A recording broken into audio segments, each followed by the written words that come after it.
ఓం శాంతి. అయితే మనకి భగవంతుడు అర్జునుడికి ఎక్స్ప్లెయిన్ చేశాడంటే విశ్వరూప ఆది మధ్య అంతజ్ఞానం చెప్పారు.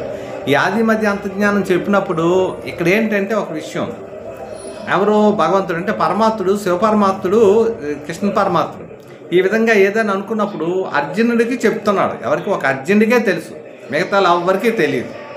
సో ఇంకేంటే అక్కడ ఇంకా క్లారిటీ తెలియదు. సంజీవుడు త్రికాలదర్శి అంటారు అనమాట. అంటే దూరదృష్టితో ఆలోచించి చెప్పగలిగిన కొంతమంది ఉంటారు. చూడు మీ ముఖం చూస్తే చెప్పేస్తారండి అంటారు. కొంతమంది కొన్ని క్వాలిటీలు ఉంటాయి.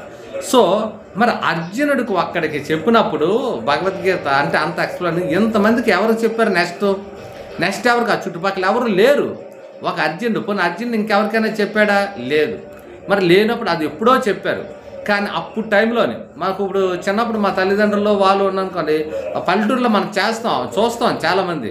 ఆ రోజుల్లో చదువు చాలా తక్కువ, ఎక్కువ వేలుముద్రలే ఉండే, ఎక్కడో చదువుకున్నావు అన్నమాట. అలా అలా అలా అలా వెనక్కి వెళ్ళిపోతే ఎక్కడుంది చదువు అనేదే లేదు కదా. ఆ రోజుల్లో రైతే రాజు అనేవారు. ఏమన్నా రైతే రాజు, తినడం తిరగడం హాయిగా అన్నీ సంపాదించుకోవడం, ఇంక దేనికోసం ఆలోచించారు కాదు. యథా రాజు తదా పాలనలాగా ఉండేది మాట. అలా అలా అలా వెళ్ళిపోతాయి. ఇది ప్రతి ఒక్క ఆత్మలోని పరమాత్ముడు ఇదే చెప్తాడనమాట. సత్యగీత జ్ఞానం ఏం చెప్తాడంటే ప్రతి ఒక్క ఆత్మలోని కూడా రికార్డ్ అయిపోయి ఉందన్నమాట. ఆ ఏదైతే రికార్డ్ అయిందో అదే. మనకు ఎంతోమంది పాటలు పాడుతారు, క్రియేటర్లు ఎంతోమంది ఉన్నారు, రాసిన వాళ్ళు ఏం చేస్తారు, మంచి పాటలు ఎలా చేశారు, దేన్ని చూసారా చేశారా, కానీ అలా ఆలోచించుకొని ఉంటున్నప్పుడు ఆ పాటని ఎలా పాడాలి ఎలా చేయాలని ఒకటో పైసలు ఆలోచించుకుని వాళ్ళలో నుంచి ఆ పాట వస్తుంది. ఆ పాట విన్నప్పుడు మన మనసుకు అద్దుకుంటుంది. మరి మన మనసుకు అద్దుకున్నప్పుడు ఎక్కడి నుంచి వచ్చింది? ఇది అద్భుతమైన సృష్టి, మన భారతదేశంలో ఉండే ఒక అద్భుతం అన్నమాట.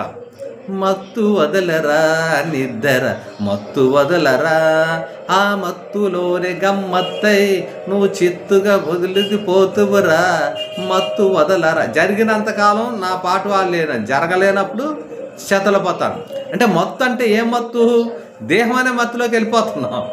ఈ దేహభ్రాంతిలోకి వెళ్ళిపోతే ఏంటవుతుందంటే మనం మటమాసం అయిపోతుంది. ఈ దేహమే మనం అనుకుంటున్నాం, దేహం మనది కాదు, దేహాన్ని ఇక్కడ వదిలేస్తాం అని సత్యమని తెలుసు. అయినా ఈ శరీరం కావలసిన అన్నింటిని మాట, నా పిల్లలు, నా రాజ్యము, నా ఊరు, నా ఆస్తి, నా బంగారం, ఇవన్నీ దేహానికి సంబంధించినవి, అన్నీ ఇక్కడ వదిలేసి వెళ్ళిపోతామని తెలుసు.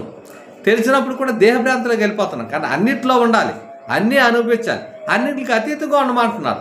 నెక్స్ట్ నీ తర్వాత ఇంకోటి ట్రాన్స్ఫర్ చేసేయాలి కదా. ఉద్యోగం 60 సంవత్సరాలు రిటైర్ అయిపోయి నీ ప్లేస్లో ఇంకోటి వస్తాడు, ఆ సీట్ ఖాళీ ఉండదు, ఇంకోటి చేయవలసింది చేసుకెళ్ళిపోతుంటాడు.